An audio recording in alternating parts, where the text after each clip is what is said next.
Welcome to today's show. My name is Michael Juberg, and I'm with the Global Compassion Coalition, an online community with the mission to build a world based on compassion. Today, we have the privilege of speaking with Dr. Darcy Harris, Professor of Than-natology at King's University College at Western University in Canada. She also maintains a private clinical practice specializing in issues related to change, loss, and transition. In addition, she's a faculty member of the Portland Institute for Loss and Transition. Her research focuses on grief and loss, compassion focused therapy, compassion, palliative care, and the sociology of death and dying. Thank you so much for joining us today, Dr. Harris. Thank you for having me, Michael. It's a privilege to be invited. Well, we're so grateful to have you here with us. I've been studying your work a little bit, and it's fascinating. I can't say this is my home-based research, but it's so interesting to see how you weave so many interdisciplinary topics into one topic. Tell us about your personal journey that led you into this specific work. It's a good question. And it's interesting because we're recording this podcast on the eve of the United States election. And this is when it all started for me in 2016 on the eve of the United States election as well, the day after. I was actually in Dunblane, Scotland, attending a meeting and woke up in the morning. This was the Wednesday morning after the election in the United States, the Tuesday. And I heard this ruckus out in the hallway. So I opened up my door and looked out. I said, what's going on? And someone said, turn on your television. And I turned on the television and I was shocked to find that Donald Trump had won the United States election and Hillary Clinton was giving her concession speech. And I was just floored.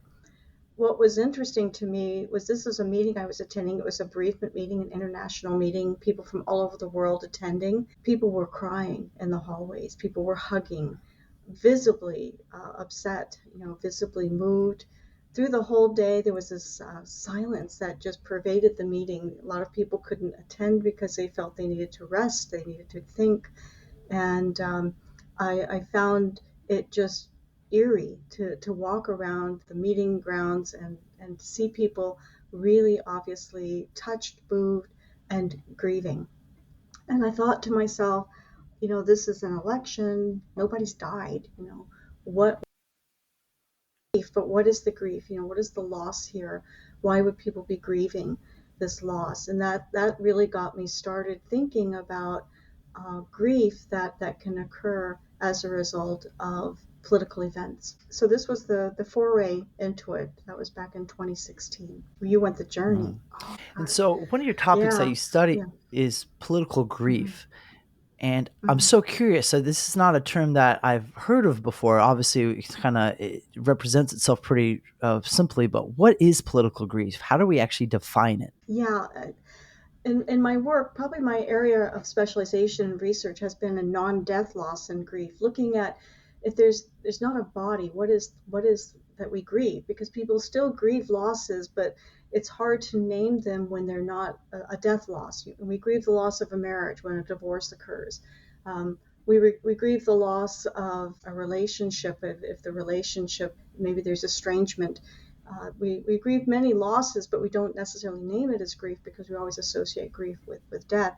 So in my research, what I actually went back and kind of started thinking about was we know that grief is no longer just the result of the death of a loved one. That was research in the 1990s really came out to show that it was more than a death event. It was something deeper.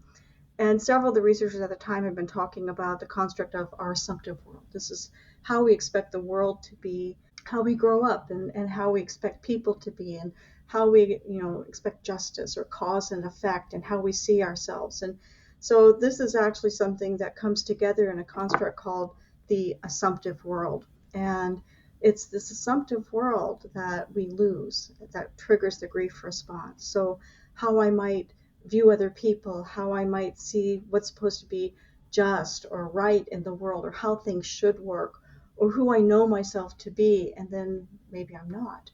So we run into events and things that hit our assumptive world that we can't absorb into that assumptive world. It doesn't make sense. It renders our view of the world bereft of meaning. And that is actually the loss that triggers grief. So it can be very subjective for some people, but the loss here for political grief, I think, is this sense of assault to our assumptive world when we struggle with maybe the ideology and practices of people who are in authority, to our governing bodies, people who have power. And sometimes these are historical events as well. Sometimes they're related to political decision making. Sometimes it has more to do with power, but it's really related to events that occur or that start at the socio-political level. So these can be the decisions that leaders might make to go to war or to not enact certain policies that protect the environment or that take away rights and privileges that we hold dear to us personally.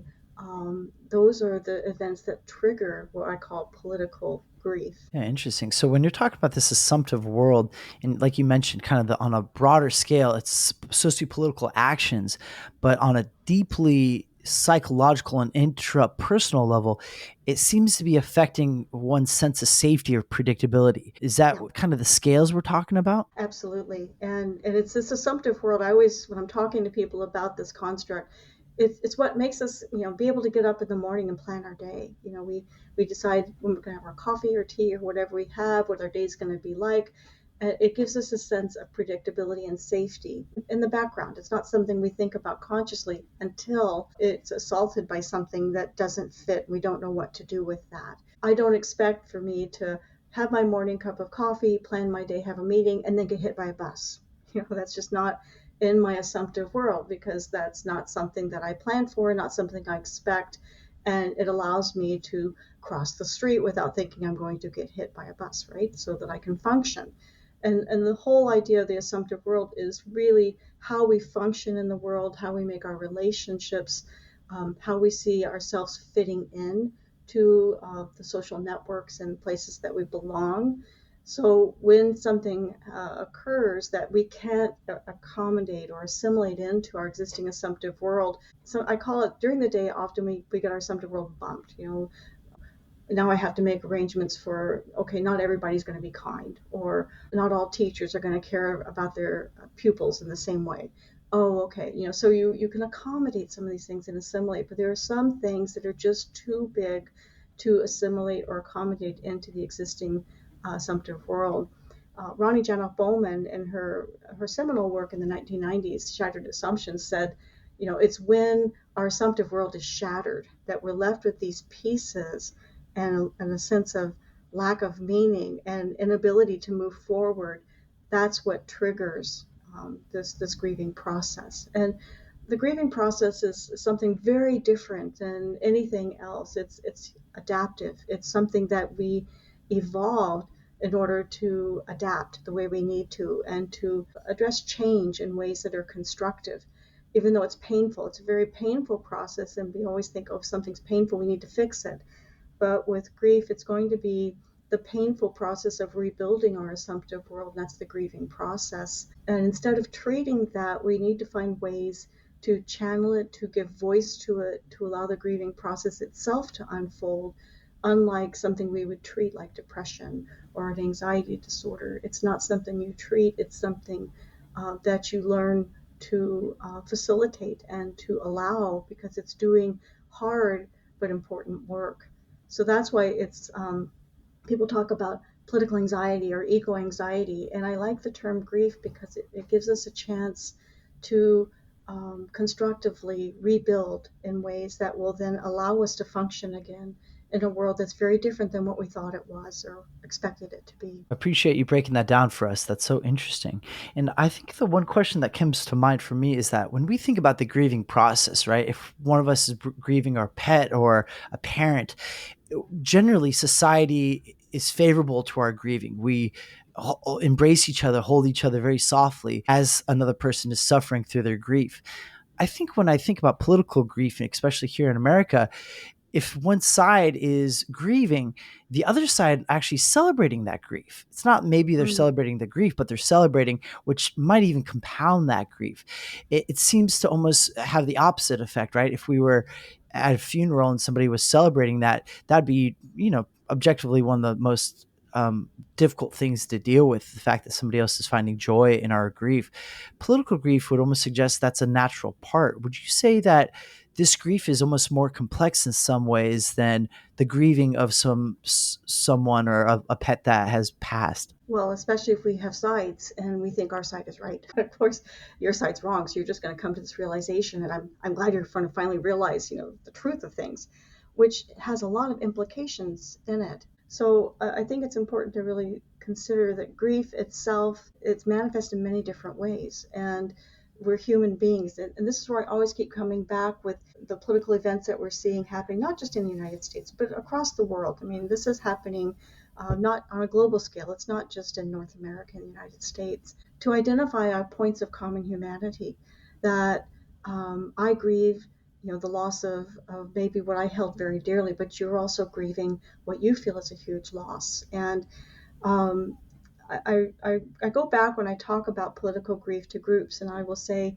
if you think about what happened in 2016 in the United States when Donald Trump won, and what I saw when I was at that meeting in Dunblane was grief, just grief and sadness, people comforting each other, a real need to be held, to be understood.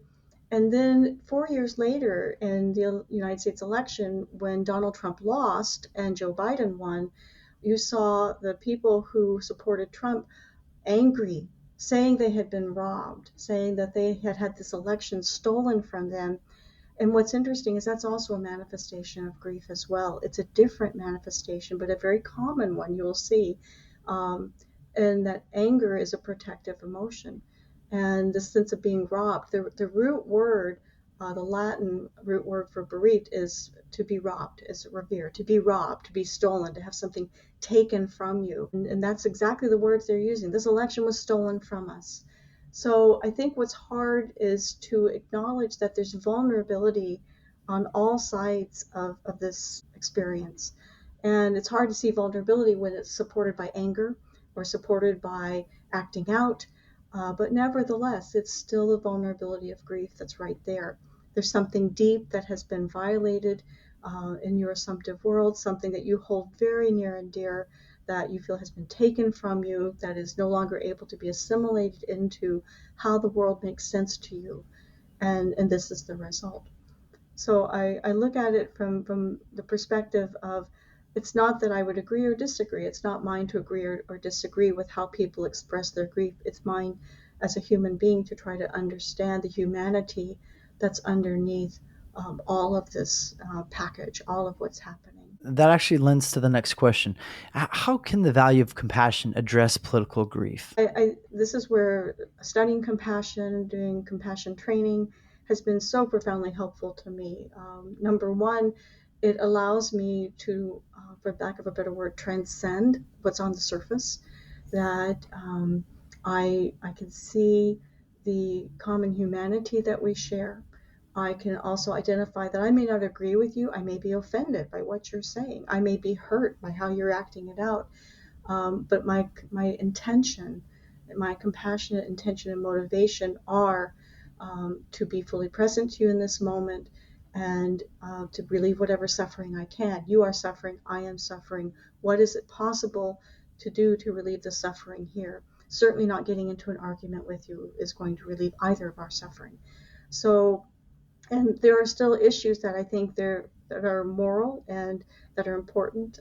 I'll direct people to look at Cinda Rushton's work. Cinda is a nurse ethicist at Johns Hopkins University. She's written about moral distress, but she used a term called moral outrage in one of the articles that she wrote, which I thought just so encapsulates what so many people are feeling. And she talks about principled moral outrage, that you can identify your outrage, you recognize what it is, and at the same time you take a step back and apply your practice of compassion to that outrage and decide where you need to be with that in terms of relieving the suffering in you and also the suffering that is around you, and to not perpetuate, add more suffering to this already hugely suffering world that we're in. And even to extrapolate that onto a real life example, where after the last elections in America, when Donald Trump won, like you said, his base was, some of them were very angered and outraged, and perhaps if they met themselves with compassion in that moment, they would have been able to uphold the very system that they're trying to protect, right? Which is an American democracy. So it sounds like that's an interesting example where obviously it can start from within. If people were able to hold compassion for their difficult emotions at that time, it might have cooled it down a little bit, right? I mean, it could have kept that the democratic discussion and test alive, right?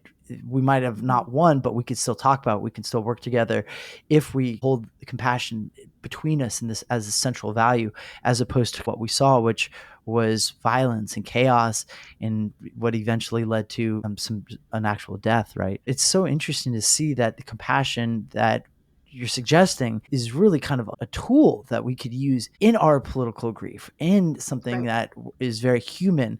And this is something that we might have even we're evolving into, right? Maybe Mhm. 50,000 years ago, we weren't political grief wasn't there, but now it's very much so a real part of our lived experience.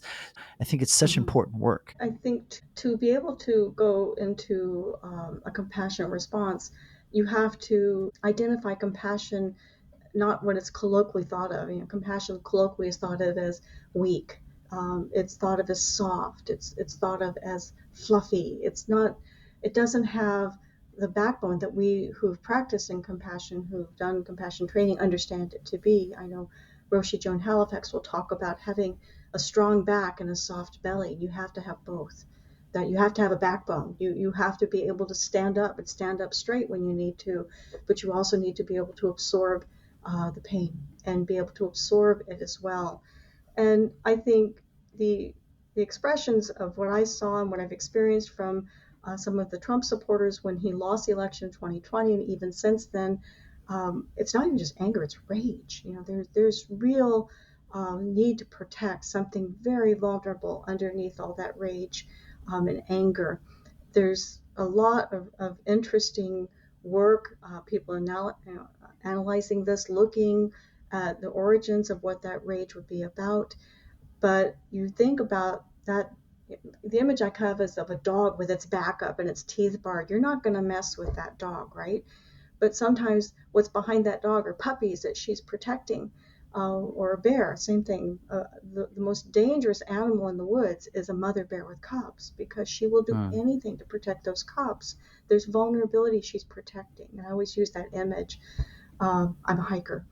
So, you know, I look at the anger and the rage and the really inflamed rhetoric and think, wow, there's some huge vulnerability underneath this, but to go there would not be possible because that feels too soft, too vulnerable, too exposed. So, can I dial it down in a way that I'm not a further threat? You know, can I engage in a way that acknowledges, you know, that we are sharing something in common, even if we enact it very differently? And that's really hard because, you know, my way of looking at things will be labeled a certain way. It will be dismissed because it's a threat. It's a threat to let go of what's protecting you.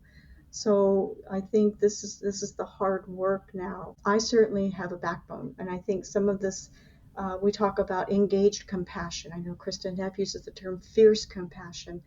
I think there is a place for engaged compassion that could involve being an ally, you know, being an activist, being someone who pickets or takes to the streets. But it has to be accompanied also by this reflective part that I do this with intentionality. I do this with full awareness of what I want to do and who I am in this process. I really appreciate you breaking that down for us. One of your papers and book chapters works with Sheldon Solomon, one of the Yeah. originators of terror management theory. And I guess my question, as it relates to non-death, grief, and loss, is how would you characterize the relationship between terror management theory and those theoretical models of non-death, Mhm. grief, and loss? Thank you. It's a really good question. I have had several discussions with Sheldon Solomon, who's one of the founders of terror management theory. It was based on Ernest Becker's work from the 1970s. And I said to him, is it possible that instead of it being, they talk about mortality salience when we're aware of our own death and we're afraid of dying. And I said, is the bigger issue more a sense of threat to ourselves, a sense of threat to our personhood, not the annihilation necessarily of our bodies, but the annihilation of our worldview or annihilation of what gives us meaning, you know, a sense of threat to the things that give us meaning in our lives? And he said, absolutely. And that's why I asked him to write the chapter, because that entire book that you got the chapter from, looking at non-death loss and grief with political grief from a terror management theory lens. The book is a book on non-death loss and grief, and I asked him to specifically write that chapter as a terror management theorist, applying what we call TMT, terror management theory, to non-death loss and grief. So I think it's very applicable. I think the more people feel threatened, the more they're going to go to their corners. This is like an attachment 101 kind of thing. When we feel threatened, we go to what makes us feel safe. Sociologically speaking, as a group of people, we feel threatened, we go to the groups that we identify with, the culture that we identify with, the religious teachings that we understand and know because they're familiar to us. And I think this creates a lot of the polarization, which was, I think, exacerbated by COVID. I think in COVID, a lot of what was already brewing from some of the threats and the volatility already going on in the world, just it was icing on the cake. To have COVID hit, a pandemic, people feeling threatened not just for their life, but also isolated and unable to have income the way they could, to be with people, to educate their children. So many areas of life were profoundly affected.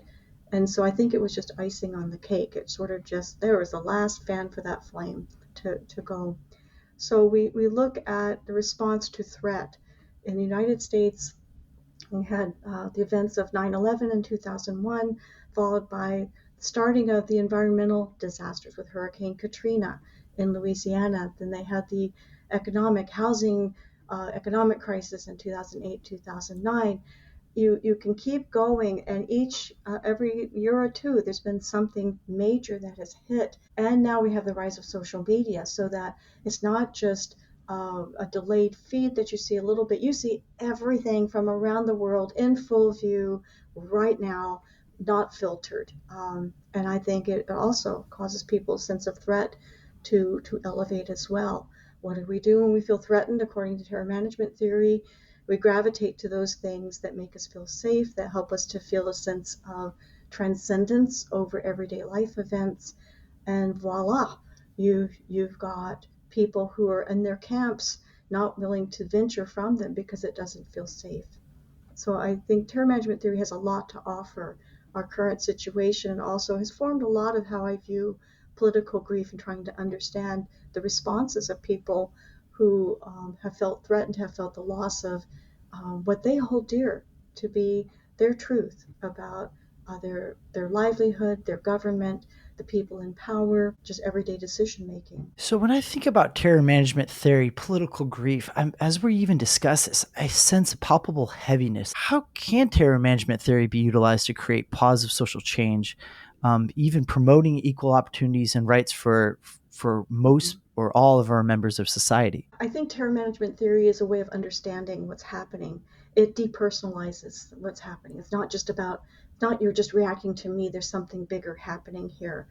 And I think being able to look at this from that perspective gives us a broader lens so we can take a step back. Anytime we can take a step back from being pulled in, to this whirlpool that's whirling around right now is a good thing. I've really enjoyed the Berkeley Center Science Center for Greater Good, their work, the bridging workbook that they have, their work on really trying to look at that bigger picture of the common humanity that's here, to find ways to bridge with people who are very different. That gets very hard. I mean, it gets very polarized for a lot of people, because if I bridge with this person, am I compromising my deepest values? But am I saying I'm okay with what they've done when I think what they've done is horrific? And I'm not saying that we discard our own sense of morals and values.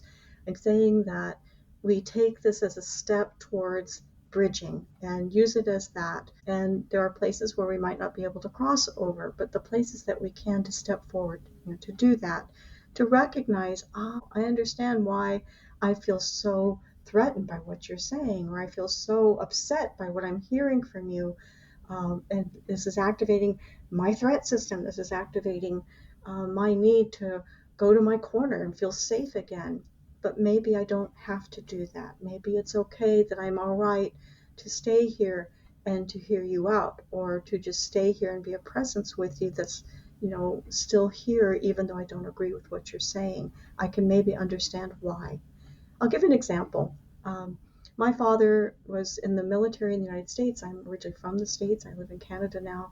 Um, and he served on the Joint Chiefs of Staff under President Nixon many years ago. My father he was actually a very kind man and very generous in many ways, but he was a military man. White, grew up in Southeast United States, had his own biases and way of seeing the world that he and I would often agree to disagree. And sometimes we would agree not to talk about what we disagreed about because we didn't want to make things hard for each other. My father's world, I think he saw it crumbling.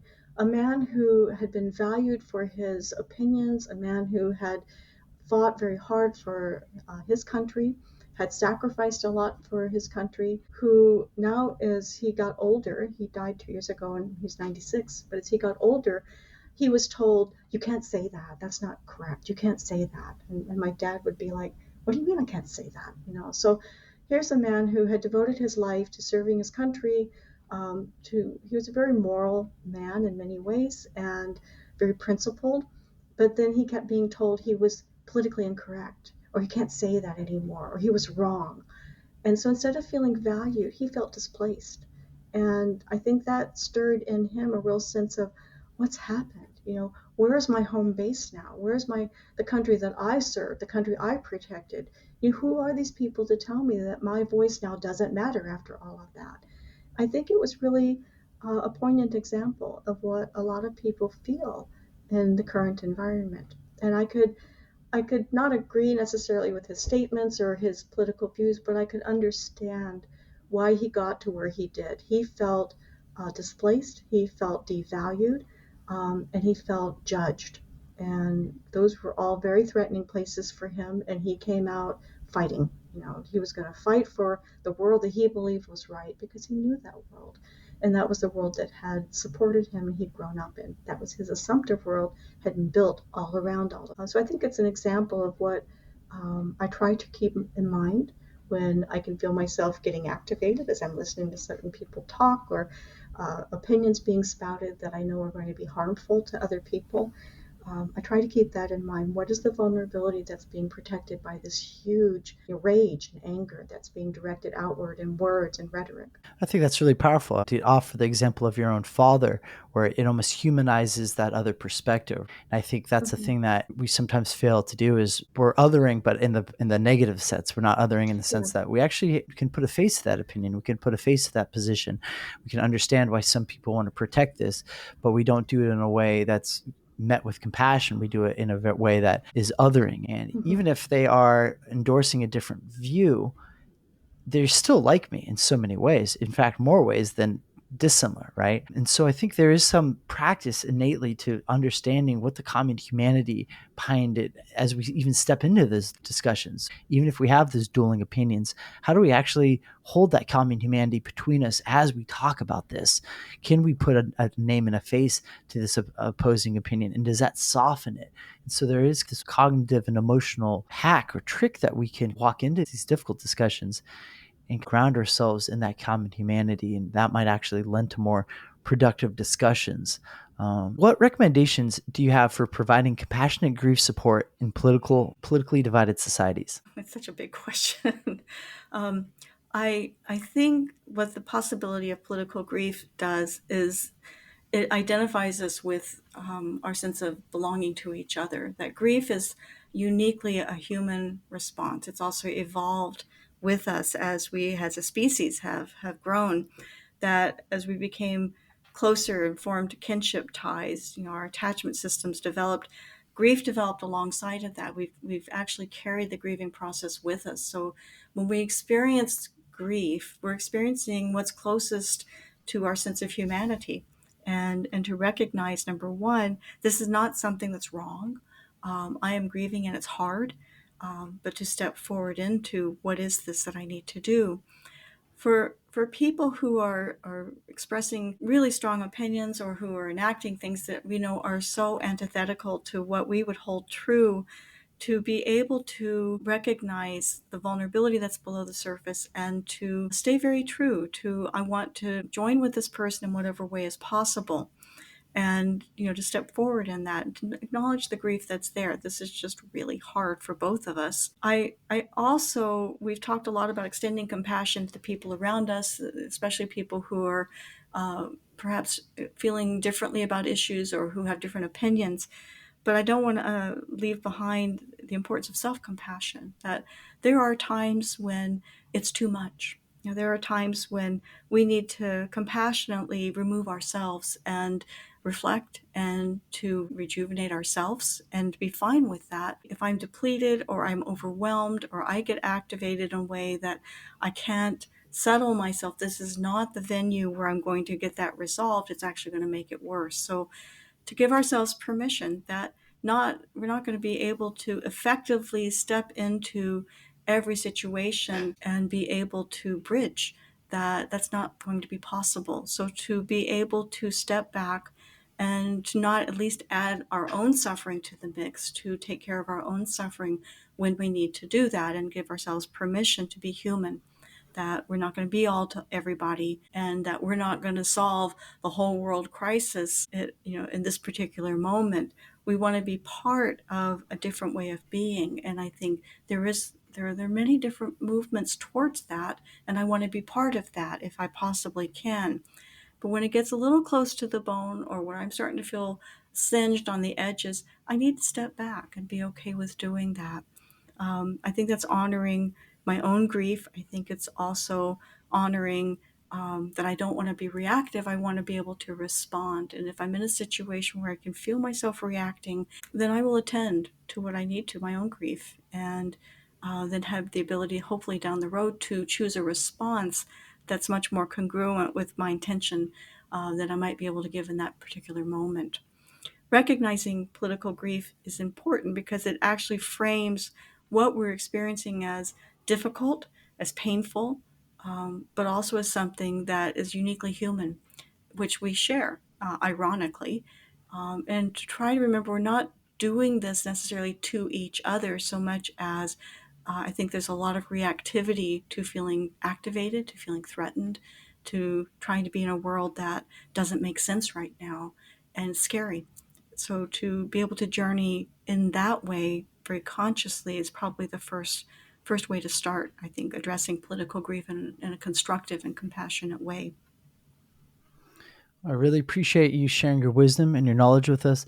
Dr. Darcy Harris, this has been so informative. Thank you so much. And we all stand to benefit from your current work, and we look forward to your updates in the future. Thank you so much for joining us on the podcast today. Thank you, Michael. Thank you for having me. It's been a privilege.